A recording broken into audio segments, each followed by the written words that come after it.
Hey, welcome back to the channel. Well, as you guys know, we go boondocking a lot, and we do Corps of Engineer campgrounds predominantly, and some harvest hosts. But as I get older, it gets harder for me to see at night. So today, I have gotten me a set of Weston off-road lamps, and they're called Hyper B-Force.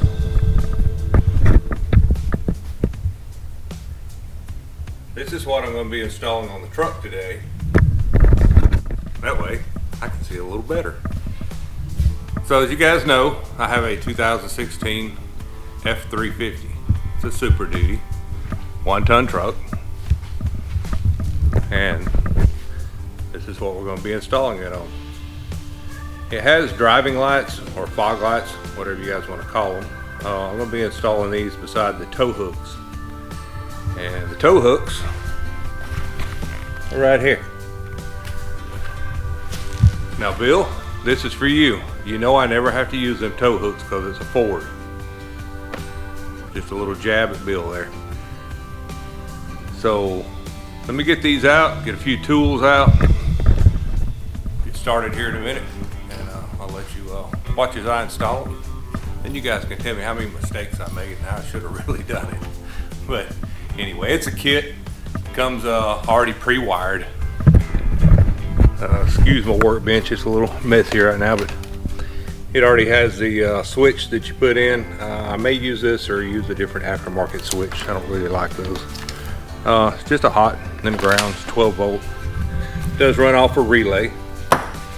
For the ones that don't know, you can run the switch on much smaller wiring if you use a relay. The relay actually lets the heavier gauge wire with the heavier load run through the relay, and the switch just activates the relay.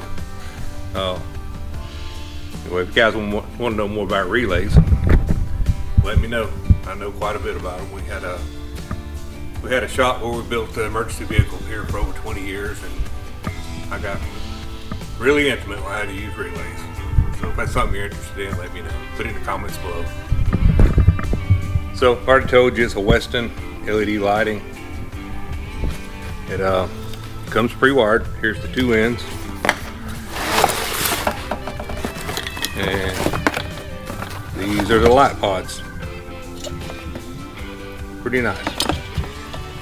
I'm assuming they're extremely bright too. So these are actually made for off-road. Not recommended. In fact, probably illegal in most states to run them on the road. I wouldn't do that anyway because I don't appreciate people blinding me at night, and I'm sure not going to do it to them. This is strictly for me to be able to see around at night when it's really, really dark. When I'm boondocking somewhere and we come in after dark. Yep, and just like that, the audio quit. That's what happens. You get to recording stuff and gonna put it on YouTube, and then you get all the way done and figure out, well, we got a problem. So anyway, to fix that today, I'm just gonna voice over it for you. So right here I'm showing you where we're gonna drill a hole to mount these. As you can see, there's a vertical support and a horizontal support. We're gonna put the hole just off to the side of where the horizontal and vertical meet. And you can see the indentation in the metal. That's pretty heavy metal right there, so it's going to do a good job of holding these lights. And you can see I'm just kind of mock fitting them up there just to make sure that's once again where I'm going to put them at and make sure I'm right. So I'm selecting a drill bit. The drill bit, I'm pretty sure it was a 5/16. I'm having to go back and do this now since I realized I don't have any audio, but I'm pretty sure it was a 5/16 bit. So just to know for sure, anything that you ever drill, do what I'm doing here. You take the nut and you put the drill bit up to it. A nut typically will have what they call a chamfer on the inside of it. It's where it goes from flat and it starts going down into the threads. Always take the drill bit and put it up against the nut, and it should completely cover up the chamfer on it. Now the chamfer is where they've cut into it to help put the threads in, but it also has the threads is about as wide as that chamfer is on it. So if you got a drill bit that covers that up and you drill that, you're going to be pretty close. In fact, when I drilled these out, it was so close that you could feel the threads of the bolt going through, but it wasn't tight. It was just really the perfect size for it. So that's a good way to figure out what kind of drill bit you're going to need. So I was probably talking about this way too much while I was trying to get the drill ready, because that's just kind of what I do. Alright, so now here we're going to go ahead and drill a hole in it. And I won't bore you with having to drill all the holes as long as it took. Also, when you're drilling, you might say that it's a high-speed bit on there. Just because it says it's a high-speed bit don't mean you have to run it wide open, because typically you'll burn them up. Okay, here I've got the light put in. It's not tightened up, but I've actually put it in through the hole, put the lock washer and the nut on the back side of it. And you can see where the wire's hanging out. I eventually run these wires through the back side of it, which I will show you here in a minute where I run all of them. Then I gotta get a vacuum cleaner and go in there and clean all them metal shavings out of there. Alright, let's skip to the next part. As you can see on this side, I have drilled the hole, and it's where I showed you where the horizontal and vertical meet. These are the lights mounted, and then I'm going to go in here and tighten them up. Don't forget to tighten them up, it's pretty easy to forget. Alright, I'm going to open up the, some people call that the power barn. Some of you that watch the other YouTube channel know what I'm talking about there. I'm just taking the pre-wired harness and laying it out to make sure it's actually going to fit where I need it to be, and it does. And what I'm doing here is looking behind the grill, around the radiator, trying to find a way to put it in there that doesn't interfere with anything. I'm putting it down behind the headlights where I found, and there's a small hole at the very bottom. I'll show you here in a minute. Really hard to get it put down through there, but I finally got it in it. Once you get it in there, just feed all the wire through. You can see the pre-wired ends that go to the lights. And you can see down there at the bottom, see the light at the bottom. You can see the wire going through it there. And there it is out the bottom. So at the bottom, I started trying to find me places that I could run it. Again, you want to have a place where you can secure this and make sure that it's out of the way, not rubbing anything. So I found a few places that I could run it behind to keep it out, and I will go back and use wire ties to secure it really well. And here I'm just putting the ends together. They're waterproof ends, so you don't have to worry about corrosion. Now we're just feeding the wire backwards, taking the slack back out of it, and finding a good way to run it. This worked out really well because that's where some of the factory wiring and cables went to, so I just followed those. The relay is really important to make sure you don't have this relay in a wet or damp environment, so you want to keep it away from the edge of the hood. Luckily the hood on the 350 curves over and down, so on the inner fender is fine. The end of that, you always want to make sure that you mount that. Some people just leave them laying around. It's important to mount that. You don't want that thing bouncing around out there somewhere and getting hung up or just rubbing it to death. Here's the fuse. I'm really religious about fuses and placement and the holders. Don't buy cheap aftermarket holders. This was actually a good quality one. And then make sure that between your fuse holder and your battery or power source that you cut it to the right length. And I'm showing you here, this is about the length I needed to cut it. You want to have it 12 inches or less between your power source and your fuse. That way if it gets shorted out, you don't end up with an igniter. You actually have a fuse that will blow if it gets shorted out. Alright, here I'm showing you a fiberglass rod that I use. I've used this thing for about 20 years.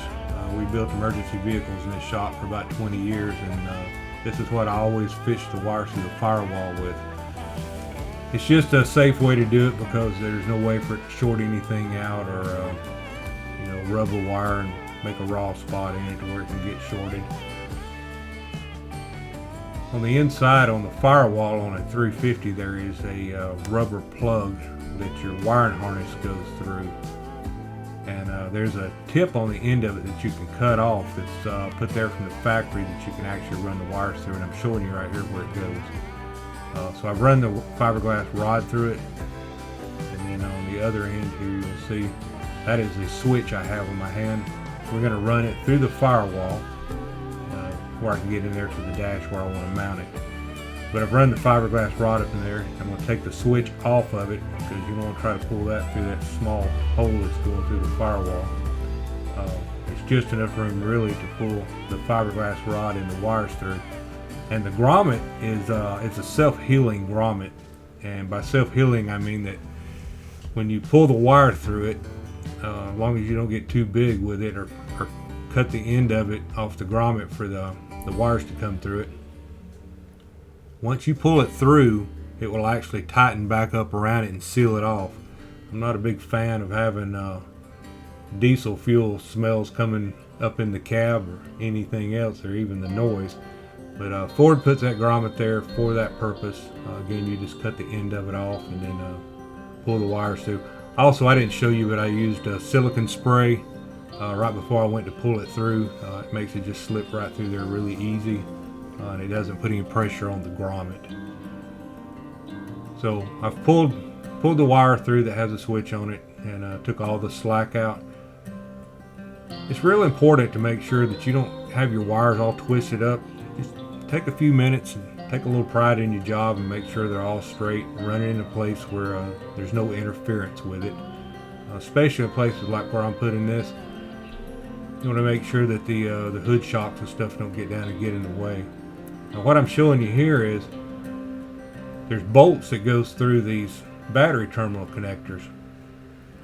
I always take these bolts out, and you can do this without taking the battery connections off and having to reset everything. Just leave those on and take the bolt out, put your ends on, and then put the bolt head through it.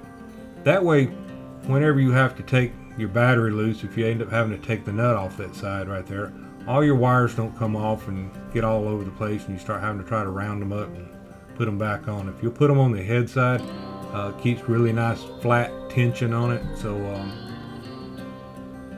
it makes for a really good electrical connection. You can see where I've ran the ground, and I've run it around the inner fender there to the other side of the battery. I don't want it running across the middle of the battery somewhere, because the hold down on these batteries in a Ford, I don't know what it is in a Chevrolet there, Bill, but on a Ford, the hold down bracket is made out of metal. If you got something sitting up there and it's bouncing around and rubbing, vibrating on it, you're eventually going to get a bare spot and you're going to have a problem. Now, with it being a ground, it won't be a problem. I'm just telling you this because you want to make sure that your any hot that you have, you don't want it anywhere where it's going to do that. So I just make it a practice, never run anything across the metal like that. The ground, the hot, it just doesn't matter. I don't do it. So you can see here where I've put the grommets, the connectors across the top of the bolt and put them in. Doing the same thing here on the ground. It's not a grommet, it's an eyelet connector. Just put these through and then tighten them back down. Don't over tighten these. If you're not used to doing battery connections, it really doesn't take a whole lot to make them tight. You can mess them up. Always use wire loom on your hot side. Yeah, you can do it on the other, on the ground if you just want to make it pretty and all uniform, but always put some kind of loom on there. You can get it at any of the big box stores or electronic stores. We buy it by the spools, but we used to go through thousands of feet of it a month. So this is with them mounted, power's hooked up, and there they are. Pretty dadgum bright. They're I turned the lights off. In fact, at the end of this video, if you stay and watch the end of it, I'm in the warehouse with the truck, and the lights are off out there, even though it's fairly lit up there with backlighting. They're pretty bright, even with light on. So I think I'm going to be very pleased with these. I'm just showing you here where I've cleaned everything up. It makes it look nice. You really can't find it away from the factory wiring. Now I've got to put the switch in. I don't like the switches without lights in them, so I will change that out. And I'm just telling you here that there are some spots behind the dash there.